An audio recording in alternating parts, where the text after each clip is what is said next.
Great game. 50 seconds to go. Hurts. Deep shot. Hold in, Devontae. Sure. Before the press conferences even start. I mean, we could talk for 45 minutes just about how atrocious the defense is.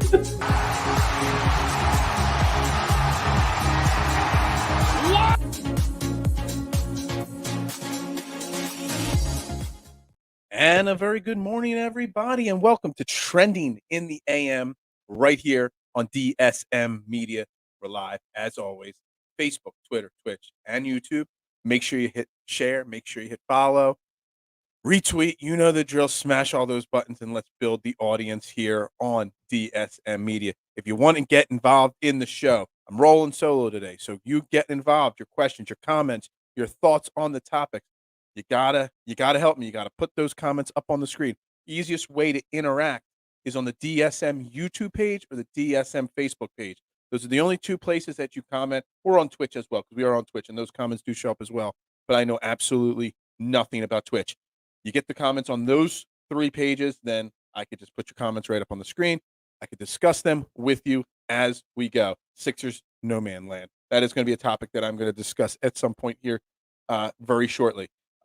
Best way to get involved. So make sure you also hit subscribe, though, on that YouTube page as we continue the road to 500. We're at 439, gaining another follower every day, keeping this grind going. It's a slow, long grind, what we do here at DSM Media, but we love doing it, and we appreciate all the support from all the listeners and all the followers. So make sure you follow us on all platforms. But again, Facebook and YouTube DSM pages, not my personal pages, stuff like that, not on Twitter. Those two pages are the best ways to interact. All shows on DSM Media. We are brought to you by Manscaped, the leader in men's grooming products, the GOAT in below-the-waist maintenance. Check them out, manscaped.com, promo code TRENDING. It gets you 20% off, free shipping, and lets them know that I'm doing my job promoting them over here on Trending in the AM. So we want to make sure they know that I'm doing my job. So make sure you check them out, manscaped.com, for all your men's grooming needs. You won't be disappointed. Anyway, so I'm rolling solo today. Got lots to talk about. Going to talk Sixers. Lost yesterday to the Wizards. We're going to talk about my comment I used as the testing. Are the Sixers in a no man's land at this point? We're going to talk about that. We're going to talk about the upcoming schedule for the Sixers and all that's going on there. Then we're going to transition a little bit into last night's Arizona Cardinals-Rams game. The super wild card weekend is over in the NFL playoffs. And, I want to talk about the Kyler Murray performance a little bit. Compare it a little bit to Jalen Hurts. I know people are going to, be in an uproar about that, but we're going to compare the two. We're going to continue more Jalen Hurts talk, of course, because we're going to be talking Jalen Hurts pretty much every week this entire offseason until we know 110% for sure what Howie Roseman, Nick Sirianni, and company are doing. And we're going to dive into that as well. Plus some other fun little topics that I got to bring up here throughout the day. But again, I rely on your comments. So make sure you're over there on Facebook and on YouTube. Bring in the questions, bring in the comments, and bring in your thoughts. So again, the Sixers yesterday, they fell on an afternoon matinee game there on Martin Luther King Day, 117-98 against the Washington Wizards. That makes them fall to 25-18 on the season. They ended their 2-game win streak that they had over the weekend against the Heat and the Celtics. Drops into 6 in the East. Why did we lose yesterday? And not just lose. We really weren't very competitive yesterday at all. And there's a lot of things we could put our fingers on. There's a lot of reasons why we did not win that game yesterday. Bad shooting, guys not showing up to play, Tobias Harris. There's so many things that went into losing the game yesterday. And it's really hard to put your finger on just one reason. But, I put there as my test, the whole, Sixers are in no man's land. And it got me thinking, before we start this show, where are the Sixers? And they're not as bad as this time period that I'm bringing up. But I started thinking about, the Andre Iguodala, Elton Brand-led Sixers back in the day before the process started. What caused the process to start was this Sixers team constantly, in that ace seat, constantly in that area where they just weren't good enough. They were good to make the playoffs. They weren't good enough to compete. And you look at yesterday's game, And yes, I know they just came off of 2 wins against the Celtics and the Heat. It was a great win over the weekend against the Heat, which we didn't really get to talk about on this show yet. Great, great win over the Heat. But the problem is they're just not that good of a team at this point. I mean, Joel Embiid is playing hero ball every single day. He is basically your point center now. I mean, he's carrying the ball up on the court. He's facilitating the offense. It's literally Joel Embiid, and that's it. And that's a problem. Seth Curry is pretty much the second best option on offense, and Tyrese Maxey's trying to become that. And yesterday he had a very good game again, Maxey, yesterday. 5 of 10, 8 for 9 from the line, a couple rebounds, a couple assists. Again, a game with no turnovers. But, he's still young. He's still 21 years old, and he's still learning and growing. So, you got Furkan Korkmaz starting. Matisse is out, and I know that, and that probably played a factor yesterday. But he shot 7 of 26 from 3. Furkan Korkmaz, again, 0 for 5 from deep. Curry, 0 for 2 from deep. Tobias Harris, 3 of 11 shooting. He had 7 points yesterday. I know he fouled out of the game. He still played 25 minutes. A guy making 35 and whatever it is, $38 million a year. You need more than 7 points from him.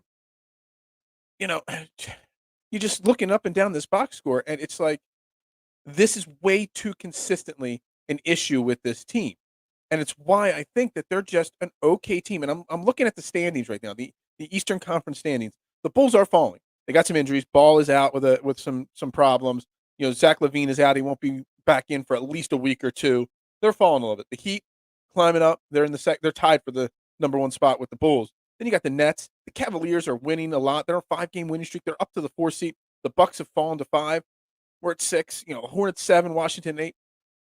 If we don't make drastic changes to this Sixers team before the deadline, and I'm not just saying trading Ben Simmons or trading Tobias Harris, we do not make adjustments to this team, I'm guaranteeing there's no way we can get above the 5 seed. Maybe we get to the 5 or 4 seed, but that's like the peak of this team. This team, I'm not even sure if this team could beat the Cavs, the Bucks, the Wizards, any of those type of teams, the Hornets, in a best of 7 series in the playoffs. They're a good team. They are not a great team. And that's the problem right now. You're wasting a great season, another great season from Joel Embiid. And it's just not good enough. When you have a guy of Joel Embiid's, ability, Joel Embiid's, MVP quality performance, you got to do better than what they're putting on the court around him right now. And I know Ben Simmons is out. And that's a huge, huge problem right there. It's 36 million of your cap that you have spent this year just sitting out and not playing. And I know we got to hold out for the best possible deal. And I know there's the potential that a trade does not happen and he has to sit out the entire season. But I mean, Darren Moore, you got to think about this year and you got to think about next year. And I know you want to think about the future and the big picture going down the line and getting the max value for Ben Simmons, but we're wasting the season. And I'm not okay with them wasting the season.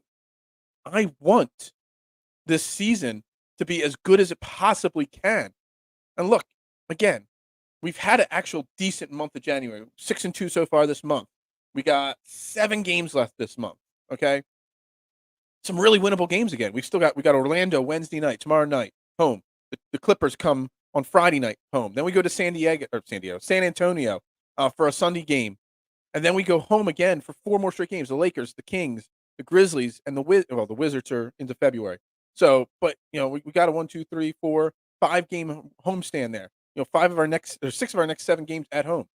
Very, very easily could go the rest of this month 5-2, 6-1, and have an 11-4, 12-3 month.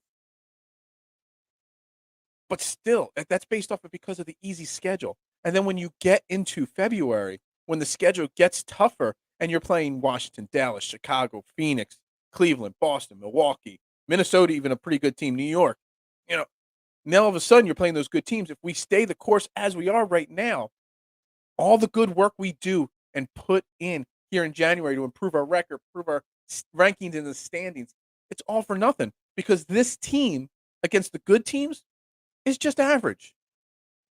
They're never going to make a big run with this team constituted as it is. And that's where I'm having the problem right now. I understand what Daryl Morey's doing and what Daryl Morey is trying to do. It's just I can't agree with it. I don't want to agree with it. I want to see them maximize this window. Look, again, going back to yesterday's box score, again, Matisse being out, and hopefully he's back soon. I mean, I really hope so.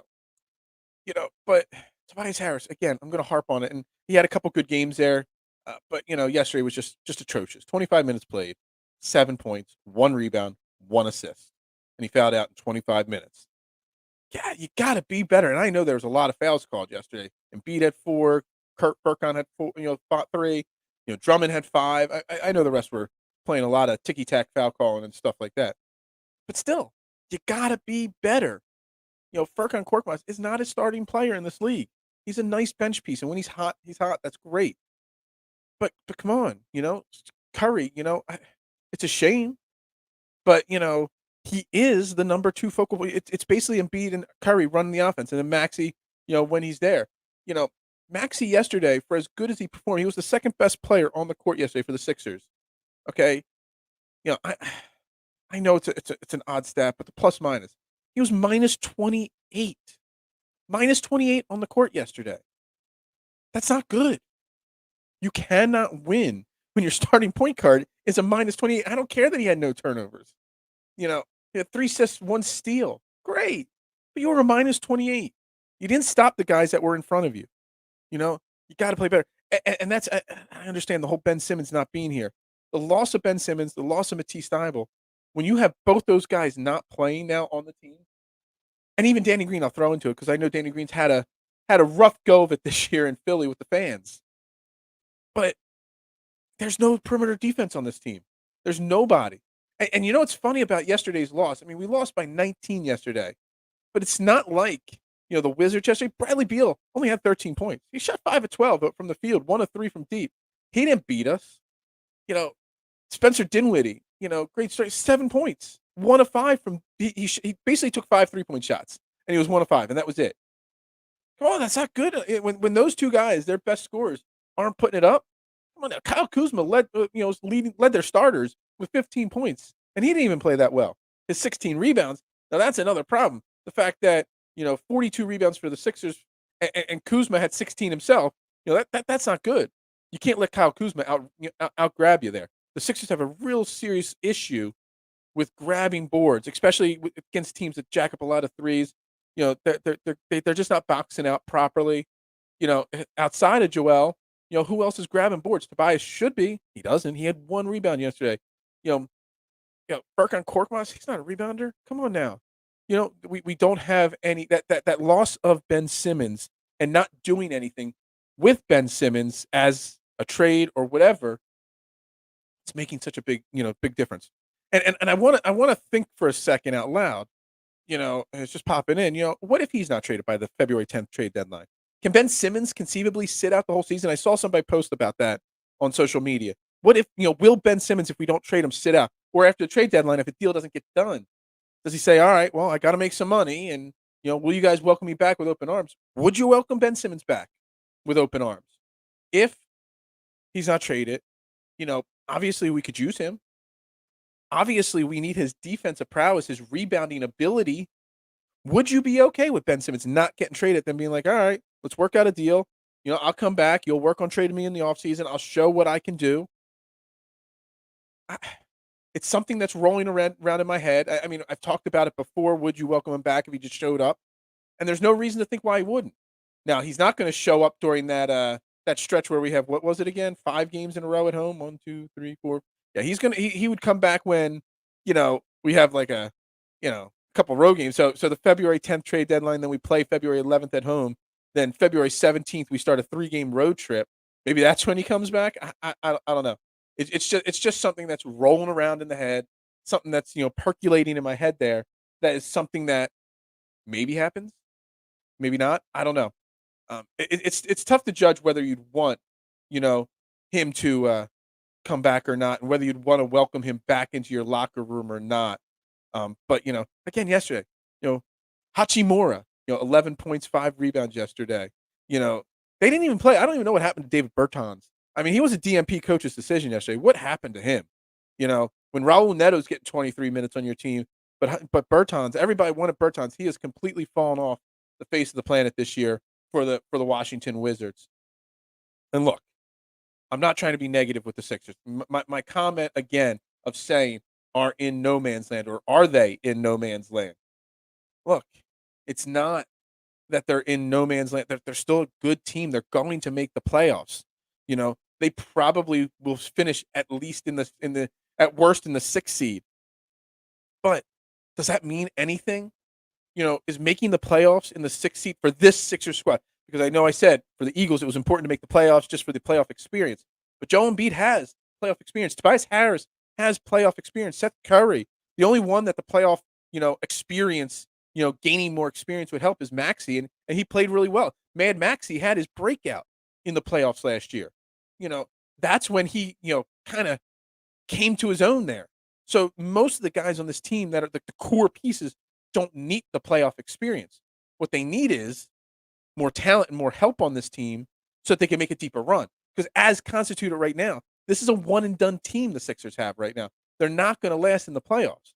And again, I know they're 6-2 this month. They have a chance to win 11 or 12 games. I said at the start of this month, I wanted to see the Sixers win at least 11 games this month. They should win 11 games this month. But what does that do when then you go into February and you have a super tough schedule? I'm glancing at March's schedule. Geez, March you start with Cleveland, Miami, Chicago, Brooklyn. Geez, look at that. Look at that. Right? You can go back one more game. You go back-to-back. You go, look at this.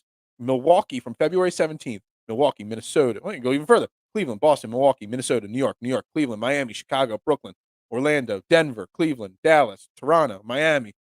Man, that's a tough schedule. Super tough right there. So even if we go 11-2 for a stretch, like we currently are, does it really matter? Because we're just going to fall to pieces afterwards. Guys, it's just why I keep saying it's so imperative for them to make moves, even if they can't trade Ben Simmons. What can they get for Tobias Harris? Maybe. Do they make some moves? Do they find a way to trade a Korkmaz or, some of their young pieces and improve some of their shooters on this team? You can't have. I just don't know. I don't know what the answer is, but moves need to be made. Can they get rid of Danny Green? Does Danny Green have any value to another team? I don't know. He's off injured now at this point in his career. I just don't know. And it's really frustrating to to think about that there in that sense, because they're just not good enough at this point, but they're just good enough to hang around. And I don't want to be complacent with another season of Joel Embiid being wasted. He's only got so many seasons of superstar MVP caliber play, and we're wasting one right now. And even if we make a trade trade Ben Simmons and bring in whoever it is, whether it's De'Aaron Fox or CJ McCollum or who there's a million offers and trade rumors and all different things circulating around out there. Even if we make a big trade, the odds are it's going to take time for the new team to gel together. For Doc Rivers, who is not having a very good season as a coach right now, it's going to take a while for them to gel together and him to figure out the right rotations. So even then, and say you make a trade right at the deadline. That's why I've been so firm on saying a trade needs to happen now, which I've been saying for weeks now. The sooner the better. If we had some pieces come in here right now when we're going up against Orlando, New Orleans, the Kings, the easier teams, we have the ability to grow now so that when we get to the tougher teams in late February, if we make a trade right at the deadline, the new pieces are going to come in right away against some really tough opponents, and it's going to be tough. It's going to be really tough. So, something needs to change. Something needs to happen. I don't know. Hit me up on Twitter at Bearded Knowledge and give me your thoughts on what needs to happen and what should happen. I mean, I'd love to know what you think. But yeah, the Sixers again, 117, 98. It's just not good enough. They'll play Wednesday against Orlando. We'll talk about that game a little bit tomorrow. Obviously, we could beat Orlando. We've beaten Orlando before. But the last game against Orlando, it was a pretty competitive game for most of the game. So, we'll see what happens, especially if Matisse is still out, especially if, Danny Green is still out. We're still shorthanded. So, and real quick, and I know it's a fun story. The Charlie Brown Jr. story, man. It's nice to see He's got a fun name. He's got, a lot of energy. He's actually got some pretty good quickness too. He does move pretty well for a kid, and he gets around the court pretty well. He did have 9 rebounds in 23 minutes yesterday. He had 6 points. Nice to see a little bit of energy from somebody on the court. So yeah, hang on. Sorry, running solo, here. It's not fun and a little congested this morning. Anyway, so I think that'll wrap up my Sixers talk and portion of this show, for the most part, because, we're going to continue talking about it, but something needs to change and it needs to happen soon. And sooner than later would be much appreciated for sure. Because I just don't want to see this drag on and drag on. And then, you know, we end the season with a one and done in the playoffs. Everyone's disappointed. I don't know. Daryl Morey, you got to make some moves. Even if you're going to hold court with Ben Simmons till the offseason, you got to make some kind of moves to improve this team at the deadline here, or before the deadline happens. So, yeah, Sixers talk wrapped. Let's move on. I don't know which sound effect to play to move on, so we're just going to skip the sound effect there. But anyway, last night ended super wild card weekend. How do I say this? Was super wild card weekend with the 7th team in each conference. Was it really worth it? Do we really need the extra games in the wild card? Financially speaking, the NFL probably made a boatload of more money, a boatload of new money by having the extra games. But if you really think about it, there are a lot of non-competitive games this weekend. Buffalo getting blown out New England, Kansas City blowing out Pittsburgh, the Eagles getting crushed by Tampa, even the Rams smoking the Cardinals last night. Maybe the 7th team making the playoffs. I mean, it brings in a lot of parity at the end of the season. It brings in a lot of, opportunities for other teams to make the playoffs. That's great, and it creates more excitement towards the end of the season. But don't we want good playoff football? Don't we want the playoffs to be, top-notch football week in and week out? We don't want 31-15, 42-21, 34, 47-17. We don't want games like that in the playoffs, do we? I mean, I don't. I want to see competitive football. I want to see two teams, fighting to the wire. The Bengals Rams game or Bengals Raiders game. It's probably the most competitive game this weekend. And that still wasn't even that great. I mean, the 49ers Dallas game, close score, but Dallas never really stood a chance, it felt like, in that game. So, not sure how I feel about it. Obviously, it's not going to go anywhere. If anything, they'll continue to expand it because another playoff team just equals so much more money for the league and for the TV dollars and all those owners. So that's not going to change. But so let's look at last night's game really quickly. The Cardinals 34-11, they get beat. Okay, and look, the game itself, I mean, it wasn't close. Matthew Stafford gets his first playoff win, and I talked about it yesterday. Could he get that first playoff win? He gets a lot of praise for never having, at this point, he came into the league in 2009. We're in 2022 right now, and he just got his first playoff win. He had only 3 other appearances, losing all 3 of them. So he's now 1-3 in the playoffs. I mean, he was okay. 13-17. He didn't have to do much last night. They had 18 passes to 38 rushes. It was basically a rushing attack. Hell, Matthew Stafford rushed 6 times for 22 yards and a touchdown. They basically, the Cardinals defense just couldn't stop the drives of the Rams, and they didn't really even need to do much. So I mean, it is what it is. Odell Beckham had a really good game, had a touchdown, 54 yards receiving, threw a big pass for 40 yards. The talk of, whether OBJ or OD or whatever you want to call it, OBJ, yeah. Whether he was washed or not in Cleveland, it was obviously a topic now that looks like maybe he was not. He's got more touchdowns already with the Rams, or I think equal 6 touchdowns with the Rams since he's been traded there this year, as he did in his entire career in Cleveland, 6-6. So obviously OBJ is not washing. I didn't think the Eagles needed, OBJ, but that was more because we weren't ready to compete, in my opinion, and I didn't think we were going to make a deep run or anything like that. But can you imagine if we had OBJ on this team lining up opposite of Devontae Smith instead of Jalen Reagor and Quez Watkins, how much better the Eagles could be? But anyway, most of the win yesterday came because the Rams defense. The Rams have built a stud defense, and this is more of a topic towards Howie Roseman and the Eagles. When you build a defense and you have you go out and you grab Von Miller, mid-season. He had 3 tackles for losses last night. Sack, 6 tackles overall. You go out and you trade for Jalen Ramsey. Locked down probably one of the 2 best cornerbacks in the league. And that doesn't even count the fact that you got Aaron Donald, the best defensive player in the league, on your team. They've gone out and built a stud defense. Now, whether we do that through the draft, with all the draft picks we have, whether we do it through trades, free agency, that's a topic of conversation we can have for the Eagles. But it just goes to show Matthew Stafford, they don't have a superstar running back. They got Sony Michel, Cam Akers, who, again, Cam Akers coming off of his Achilles injury and coming back so quickly, putting up 55 yards, 17 he led the team in carries yesterday. He just came back from an Achilles injury, and he's leading your team in carries, yesterday. That's a fantastic story right there. But you go out and you build a stud defense. It's so crucial when it gets to playoff time. Yes, the offense has weapons on it. You got Matthew Stafford throwing to Cooper Kupp and Odell Beckham. Tyler Higbee's a good tight end. Van Jefferson, all right, sure.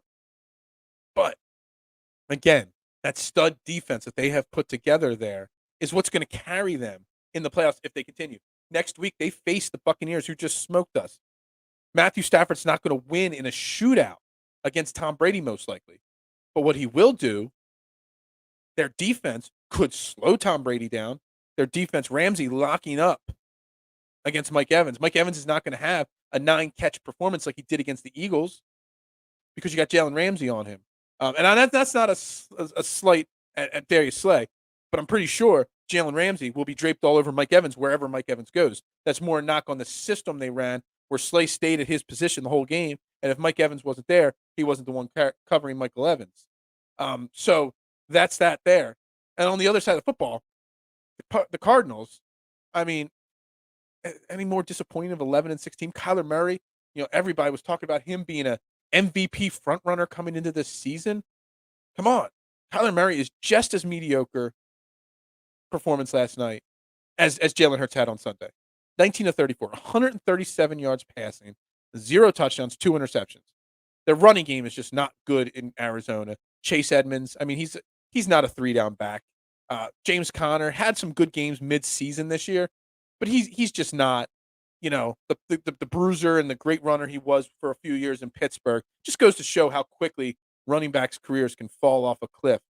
And then the passing game. And I know everybody's going to talk about, how Kyler Murray didn't have DeAndre Hopkins, and he hasn't for a while since his decline happened. And that's a fair thing. You take away the best wide receiver from anybody. You take Cooper Kupp off the Rams. The Rams are our worst team.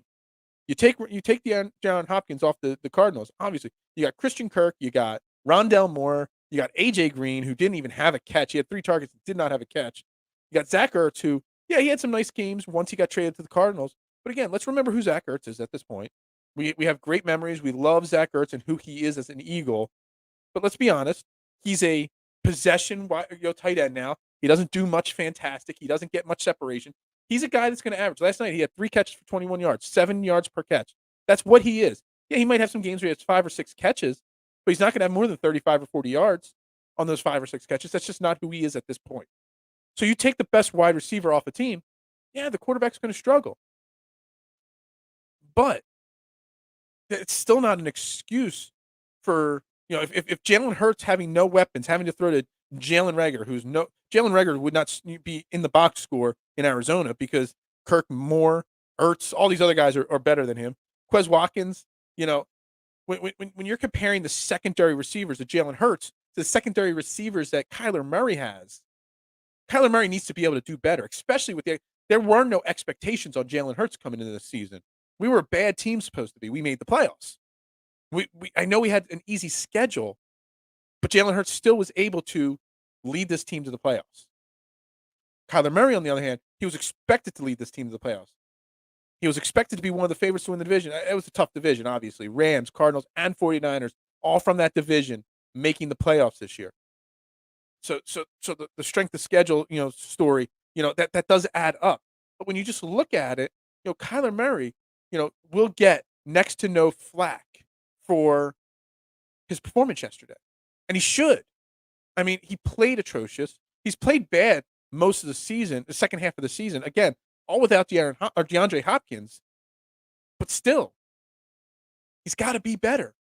And if you want to get the praise and be considered a great, you got to step up in the moments. Jalen Hurts didn't step up in the moment on Sunday. And everyone's like, well, it's time to move on. Let's go get Jimmy Garoppolo. Let's go get Derek Carr. I'm going to bring up a tweet in a few moments about a potential trade. Guys, you can't have different standards for different quarterbacks. You got to have the same thought process when you're breaking down both guys. So if we're going to give Kyler Murray more time, and that's what the Cardinals are going to do. The Cardinals are not talking in Arizona that we got to trade and find a new franchise quarterback. They know Kyler Murray's their guy for the next 5 years. So what are they going to do? They are going to try to work on fixing around him. They're going to go out and get him more weapons. They're probably going to work on improving the run game. I don't know enough about Arizona to know if their defense is really good or not, bad or not. I don't know if they're average, but they're going to work on improving the defense, the offensive line, their running game. Maybe making sure that he's got a better second wide receiver than AJ Green or Christian Kirk. I don't know, but they're going to work on that. They're not going to say let's pack it in. The only big bold move that they could make there in Arizona is probably firing Cliff Kingsbury. Because let's be honest, I haven't been a fan of him since the day he came into the league. As a head coach, I thought he was a little overmatched coming in. Coming from Texas Tech, he's just not a. He seems more of a college spread guy, or maybe he needed some time as an offensive coordinator in the NFL before becoming a head coach in the NFL. I don't know.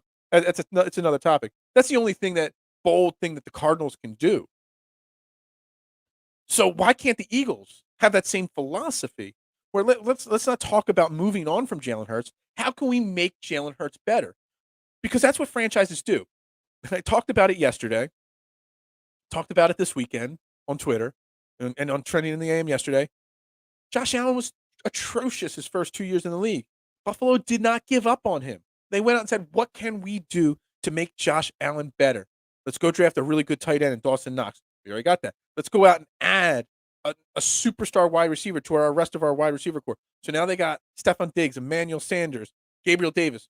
They got talent on the outside. They went out and improved his offensive line. They still don't have a great running game. They got Devin Singletary. He hasn't turned out to be great, but Zach Moss, he's banged up a little bit this year. Great bruiser. They have a good 1-2 punch. It could get better. They'll probably try to upgrade that this offseason, depending on how the season goes. But guys, instead of constantly thinking about the next thing, how can we make the current thing better? And that's what I want to. We got 3 first-round picks, this year, and our second. We have 3 picks in the top 51, or 4 picks in the top 51 of the draft. 3 of them are in the top 20. We can make this team better if Howie Roseman has another good draft. And let's be honest again. We bash Howie Roseman because everyone says he's a bum of a drafter. Guys, he's a bum of a drafter, you think, because he took Reagor over Justin Jefferson, because he took, Ortega Whiteside over, DK Metcalf, because he drafted Andre Dillard. He had 3 really big mistakes, and he only had 1 really bad draft, and that was the 2019 draft. But all of the 2018 draft are contributing players right now. Dallas Goedert, Devontae Maddox locked up long-term. 2020 draft, not bad after Jalen Reagor. Still too soon to even call some of those guys good or bad, which I'm going to get into at some point this offseason, because the one that I thought was going to stand out the most, Kayvon Wallace, boy, was I wrong. The guy just can't seem to get on the field or make a play. Maybe he's playing out of position. Maybe he should be playing a cornerback position instead of safety. I don't know. We'll talk about that in the offseason. And last year's draft, getting Devontae Smith and Landon Dickerson 1-2, he's on the right path as a drafter. He's getting better. He's learning from his mistakes. Going out and getting Smith and Dickerson, guys from Alabama, going to the schools, and that's what I want to preach. We got 4 picks in the top 51 picks of this draft. Go get guys that are NFL ready. Go get guys that have played at Alabama, LSU, Clemson, Georgia, the big-time schools that have been playing big-time games their entire college career. And that's how you make Jalen Hurts better. Let's not worry about what's next.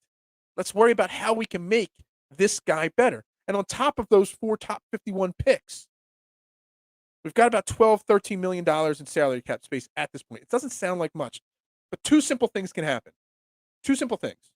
You cut Brandon Brooks, which I think we can all agree Brandon Brooks will not be on this team next year. The injury concerns, and it's not just the injury concerns, it's the contract as well. If he's cut post June 1st, we save a boatload of cap space. Darius Slay's going to be going into his last season of his contract. Darius Slay's not going to play on the last year of his contract. You restructure his contract, you extend him by doing the two things and moving some of the cap, like Howie Roseman. He loves kicking the money down the top, down the line, which is an issue. And I'll talk about that in a second. But you do those two things, you can increase your salary cap space from about 12, 13 million to about $37 million in cap space. And that doesn't even count any other restructures, any other guys. There's other guys. Kelsey may retire. I hope not. But there's so many other things that could happen that will increase the cap space even more. There's a great chance of getting to like $35, $37 million there with what I described. But there's a conceivable thing where other moves happen where we get closer to 45, 50 million in cap space. So if you have four top 51 picks in the draft, 3 of them in the top 20, and you get $40 million or more in cap space, just think of what we could do with Jalen Hurts. Jalen Hurts already has a locker room. The locker room loves him. The locker room believes in him. They think he's going to be the guy to lead them. So let's build that locker room up even more. Let's improve the defense. Let's get him another wide receiver. Let's work on some of the deficiencies. Not even one wide receiver, 2 wide receivers, or 3 more wide receivers. Let's work on the deficiencies on this team around him. And then we can make a judgment call, on Jalen Hurts. But let's not waste time talking about, well, let's move on to somebody else. Real quick, Howie Roseman kicking the money down the line. It's probably his weakest thing he does, his cap management. Everyone thinks his cap management is fantastic. I can't believe we had ballpark in here. I didn't even think I was going to talk about this, so I don't have the number in front of me. But it's like $60 million in dead cap space this year. That's insane. To think we just made the playoffs this year with all that dead cap space, with a guy at quarterback that had played 4 games last year in the NFL with no rookie offseason, and $60 million in cap space. Come on, guys. That's a success. I mean, that's great. So, I've been bitching a lot about the kicking it down the line, the cap and stuff like that, but it doesn't mean you can't win. We just made the playoffs. We won 9 games, and most people had us at 4 wins. I did predict a 9-8 season. I thought the 9th win was not going to be enough to get in. It was obviously enough, but really, other than the playoff experience, we never really stood a chance in the playoffs against Tampa this past. But I guess obviously you can make the playoffs with dead cap space. So, I'm not as concerned about moving if we restructure Darius Slay and move it down the line. I'm not worried about it. There's ways to get around that stuff. I know Fletcher Cox did speak out yesterday. He doesn't want to leave. I know there's a lot of talk about him leaving. He wants to stay. Maybe he restructures his deal again, and maybe he gives back some of the money. Frees up more cash. I don't know. We'll see how that all goes. But again, I want to address and keep pushing the fact that moving on from Jalen Hurts is not necessary at this point. Find ways we can make Jalen Hurts better, because Jalen Hurts is still a potentially good quarterback. He's never going to be a great. You're never going to see Jalen Hurts listed in the top 5 quarterbacks in the NFL. But if we look at, the games that are playing this weekend, okay? You got that's wild card weekend. Let me bring up the divisional round here. You got Cincinnati versus Tennessee. Burrows may be a top 5 quarterback someday, yes. Ryan Tannehill never will be a top 5 quarterback. They're in the number 1 seat in the AFC. San Francisco, Jimmy Garoppolo playing this weekend against Green Bay, Aaron Rodgers. Aaron Rodgers, obviously a top 3 quarterback in the league. Jimmy Garoppolo, not even a top 12 quarterback in this league. Maybe not even top 15 quarterback in this league. Okay? Matthew Stafford, he's not top 5. He might be probably in that 6 to 10 range. Tom Brady, obviously the GOAT of all time. Josh Allen, top 5. So you got Jimmy Garoppolo and Ryan Tannehill, clearly not top 5 quarterbacks, not even top 10 quarterbacks maybe. And Matthew Stafford, who's in that 5 to 10 range. You got 3 of the 8 quarterbacks left. So you can make runs if you build the right team around your quarterback. There's only so many top 5 quarterbacks, so many Patrick Mahomes and Tom Brady's in this league. Aaron Rodgers, not just in this league right now, but in the history, there's only so many. There's plenty of times where elite quarterbacks don't just fall off trees. And if you just keep chasing and chasing and chasing, what you're going to end up with is what Washington has. They got a solid team. They got a great wide receiver, a really good running back. They have a strong defense. But they're bouncing from Alex Smith, who I love. You all know I love Alex Smith. To Tyler Heineke, to Ryan Fitzpatrick, to Kyle Allen, and you're just going to bounce around to quarterback, hoping you eventually find this guy. In the meantime, you're just wasting time. Go out and build around the quarterback you have if there's potential to be even a top 10 or 12 quarterback. Like I said, Josh Allen, go out. They went and built around him. Kyler Murray, they will continue to build around him there in Arizona. So why just move on from Jalen Hurts so quickly? The kid's 23 years old. I don't even know if anybody's ever played in the playoffs at 23 years old. I don't know. But then I see this tweet here from Daniel Jeremiah, and I'll try putting it up on the screen here. Let's see if I can do this real quick live without messing anything up here. There's my Daniel Jeremiah tweet. There we go. Daniel Jeremiah from NFL.com put this tweet out. When did he put it out here? This was 14 hours ago, so late last night. Seahawks, Russell Wilson. Everybody knows I love Russell Wilson. I want Russell Wilson on the Eagles. Obviously, this is killing my Wi-Fi by sharing a screen. Wow, that's crazy. Let's close that out real quick. Let's stop the share screen so I don't, man, I fixed my internet right away. Anyway, Daniel Jeremiah, everybody wants Russell Wilson or is talking about where he's going to go. And there's a lot of quarterbacks in the NFL that are going to change teams this year. Russell Wilson, Jimmy Garoppolo, Derek Carr, Ben Roethlisberger retiring, Aaron Rodgers maybe, which I'm still not sold that he leaves Green Bay. Why would he want to leave Green Bay? There's a lot of big-name quarterbacks, and Russell Wilson will probably be the biggest trade name on the market there. Daniel Jeremiah wants the Eagles to trade all 3 first-round picks and next year's second to get Russell Wilson. Seriously? I mean, what? So first off, there's almost 35,000 votes. And obviously, he said which team says no, and the Eagles team is leading the vote far and above. 16% of the fans saying Seattle would say no to that. No way. Seattle would love a haul like that. 16% of the people saying that's a fair trade. What the hell is wrong with people? That guy is insane. Absolutely. And everybody knows. I'm going to be obnoxious. I want Russell Wilson. It's all in good fun. It's all in jest. I'd much rather spend those 3 first-round picks building around Jalen Hurts, giving him another wide receiver, improving the defense so we're not in 14-0, 17-0 holes every single game where he's got to play super. Look, we talked about earlier how Joel Embiid has to play hero ball every night for the Sixers to have a chance. But Joel Embiid is a top 10 player in the NBA. He is the greatest center in the NBA right now. He is, an elite MVP caliber player every single year. Jalen Hurts is not that. You can't expect 23-year-old Jalen Hurts to have to play hero ball every game and think he's going to be able to do that. He's not there yet in his career. He may never be there. Who knows? But if you build the right team around him, if you improve that defense, you improve, your wide receivers, maybe he can. Maybe he could be better. Okay? Why anybody would think trading all 3 first-round picks for Russell Wilson, and why it was even a good idea to put that tweet out there, it blew my mind. I don't get it. I don't get that at all. And again, like I said, I love Russell Wilson. I've always wanted. I don't buy many jerseys, and if I do buy jerseys, they're Philly jerseys only. Okay. The only 2 jerseys, non-Philly jerseys, I would ever go buy right now is if Dame Lillard became a Sixer and if Russell Wilson became an Eagle. I'd be first in line to buy those jerseys. I love those players. I love their personalities. I love their game. I love what they do off the field, on the field. Their dedication. I love those players. My favorite non-Philly sports athletes right there, for sure, over the last 5-10 years. But why would the Eagles do that?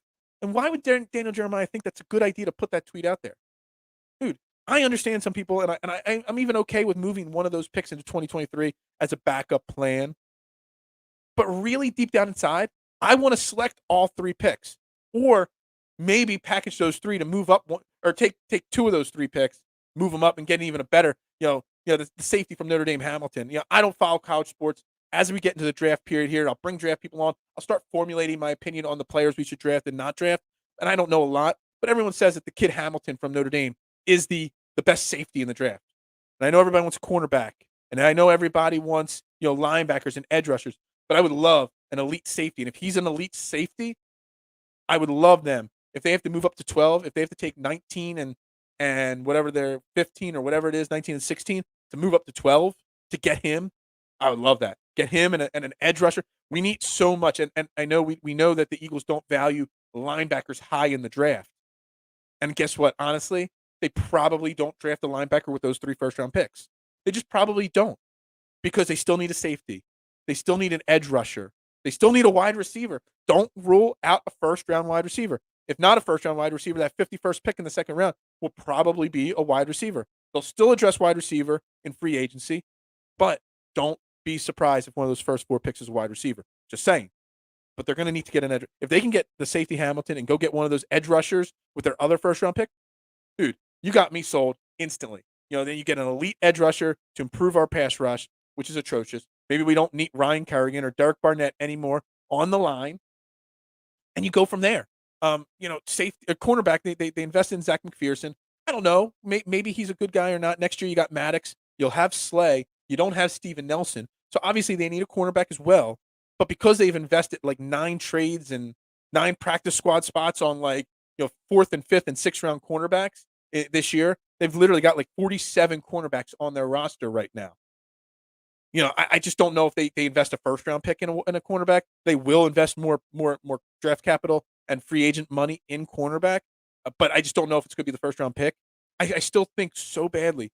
Anthony Harris will not be back next year. Let's be honest. Rodney McLeod, for as much as we love Rodney McLeod, just the progression. Like I joked earlier this year about the progression going up. We went from Amir Johnson to Al Horford to Dwight Howard to Andre Drummond. Like the backup center for the Sixers keeps going up. And when Brian Dawkins, and down a little bit to Malcolm Jenkins, and now down a little bit more to Rodney McLeod. He's there. Rodney McLeod, after his injury, he's just not good enough at this point anymore.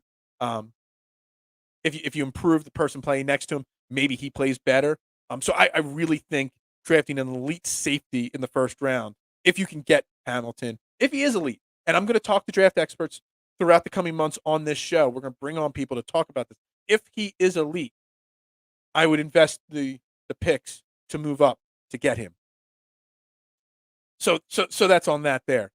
But yeah, it's safety. It's again, the point of this conversation is if Arizona, who had high expectations and failed, are not going to give up on Kyler Murray, why do we need to give up on Jalen Hurts when we have the ability to build around him? And he had no expectations. He exceeded expectations.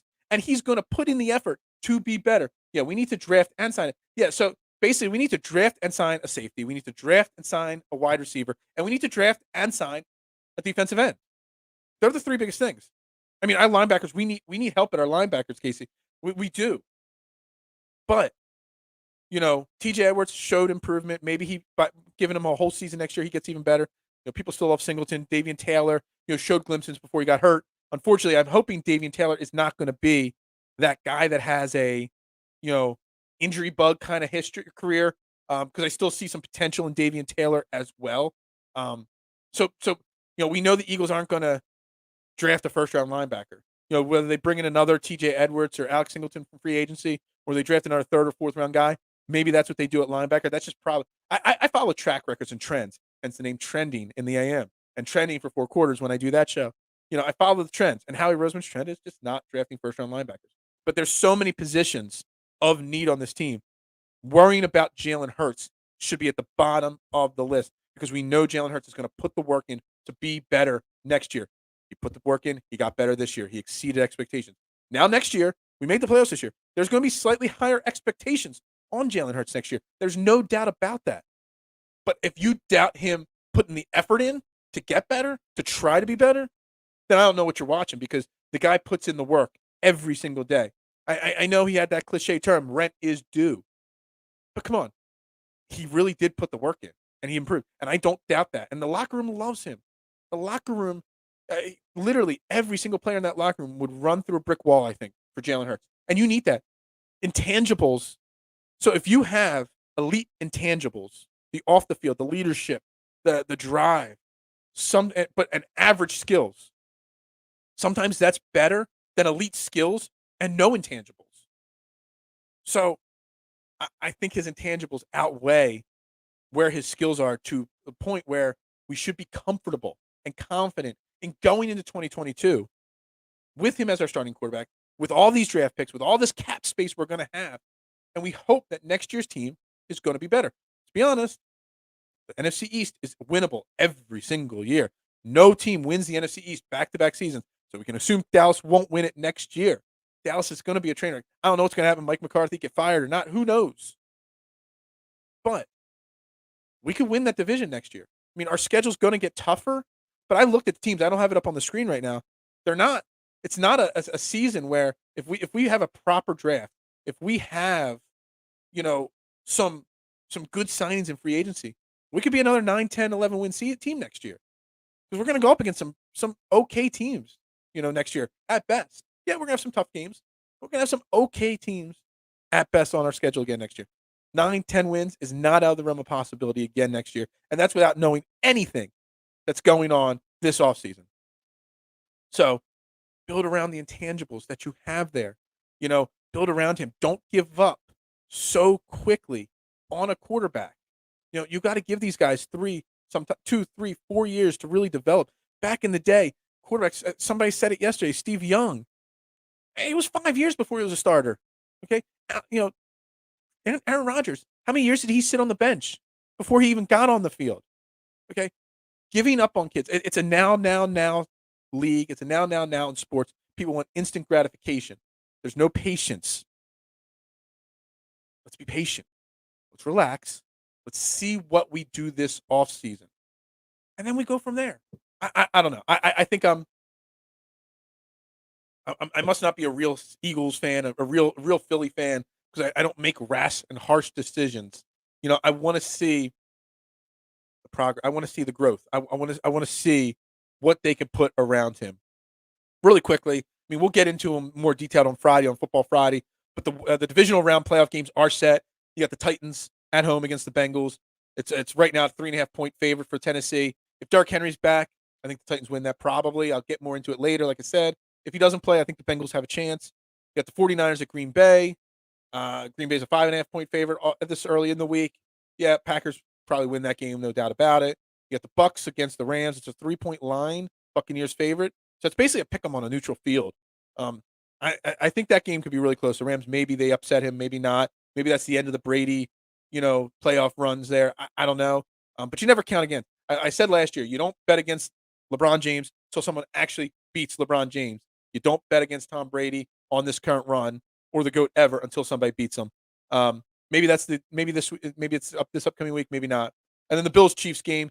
Chiefs are a 2.5-point favorite. That's going to be probably the game of the week right there. Patrick Mahomes versus Josh Allen. I mean, that's going to be a duo we see face each other just as many times as Tom Brady faced Peyton Manning in the playoffs. It's going to be a fun game. Those two Sunday games. I mean, the Saturday games compared to the Sunday games. Those two Sunday games, 3 and 6:30. Man, they are going to be two fantastic football games. I'm super, super, super pumped to watch those games on Sunday for sure. So that's that. We're going to get into them more as the week goes on. Tomorrow we'll talk Orlando. Real quick, I got to bring up a fun little topic here. So this morning I was sitting down having breakfast before the show. My wife had CNN on. Why? I don't know. Nothing good ever comes out of it, but a good joke came out of it. So there is an asteroid passing by Earth today. Okay, it's 1.2 million miles away, which they say they had some expert on, some NASA expert on, and they said that's actually pretty close. It's not the closest. In 2019 we had that one asteroid that came like 40-some thousand miles close, and that's scary close. But they said, they've been tracking this asteroid for a while. It's the size of 2 Empire State Buildings. That's passing by Earth. They're not concerned about it. But the joke was, they said that, whenever it passes, NASA will have a big thing going on, filming it and showing the asteroids passing by Earth. And because it was so close, they said that they legitimately asked Bruce Willis to come to the wherever they do this stuff. I don't know the details of stuff. I'm not into astrology or space or anything like that. But wherever they are doing this, wherever NASA's headquarters are, and wherever they're going to be, watching this closely, they invited Bruce Willis down. Obviously, it's a joke, but they legitimately did it, and Bruce Willis turned it down. You telling me that Bruce Willis isn't going to, the anchor of CNN in the morning? I don't know the guy's name. He's like, dude, I've watched a lot of movies lately, and Bruce Willis hasn't been in one of them. He's obviously got the free time. Dude, I rolled so hard when I heard that. Bruce Willis, obviously from Armageddon, everybody thinks that's funny and all. Yeah, but that host on CNN making that joke made my morning. It hasn't been in a lot of movies lately, and I don't know if they're filming, not Lethal Weapon, Die Hard 17 or whatever they're on. But outside of that, I mean, has he been in any movies lately? Jeez, guy's career's kind of disappeared here. I guess 70-year-old men or however old Bruce Willis is, can only do so many movies of, action movies. At some point, they got to hang him up. But yeah, asteroid is passing by Earth today, 1.2 million miles away, and Bruce Willis will not be there to help save Earth if something goes wrong. What a damn shame. Sorry. I had to add the show. Well, I'm not even going to end the show on that. I'm going to end the show on one more fun joke here. So I love looking at what the national day of is. Today is January 18th. It's National Winnie the Pooh Day. Who cares? National Thesaurus Day. Who cares? National Peking Duck Day. Who cares? But, tonight I'll be back at 9 p.m. with Fairway to Heaven with Jason Sullivan, my co-host on the best damn golf podcast there is out there. And there are quite a few of them starting to pop up now. It's a growing trend, the golf gambling, the golf DFS, DraftKings. It's a growing community. It's a lot of great podcasts, but me and Jason, we do the best work. I'm a little partial to that. But today is National Michigan Day. And he lives up there in Detroit, Michigan. But today is Jason Sullivan's day. Happy National Michigan Day to my man, Jason Sullivan. Thank you all very much for tuning in today, Trending in the AM. Again, I go solo. Sometimes I get scared going solo here. Like, how am I going to talk for an hour? And we just went 57 minutes, and I barely had time to take a sip of water here. The topics were great. Thank you all for tuning in. Thank you all for listening. If you're watching on replay, thank you very much. Again, this is Trending in the AM on DSM Media. Yeah, happy National Michigan game. We'll leave that up on the screen to close the day. Absolutely. Trending in the AM every Monday through Friday, 8:30 a.m. right here on DSM Media. Make sure you're following us, like I said at the beginning of the show, on Facebook, Twitter, Twitch, and YouTube. Make sure you hit that subscribe button on YouTube. Make sure you turn the notifications on. You never know when we're going to go live. We go live. We have our set schedule of shows, Faithful Fanatics, Turf Talk, Trending, Fairway to Heaven, the new Broad Street Bulls with my man Jeremy and George. There's shows all the time. But then you don't know. There's pop-up shows. Sunday night, randomly, I went live at 8 o'clock. So if you turn the notifications on after you hit subscribe, you'll never miss a minute of the action on DSM Media. We appreciate the support. We appreciate the growth. And make sure you follow Manscaped, or check out Manscaped, manscaped.com, our sponsor at DSM Media, the leader in men's grooming products. You make sure you use the promo code Trending at checkout. That's my show name, Trending. It gets you 20% off, free shipping, and lets them know that I sent you there. So everybody have a great Tuesday. Be safe, be well. Watch that asteroids fly by Earth today, 1.2 million miles away.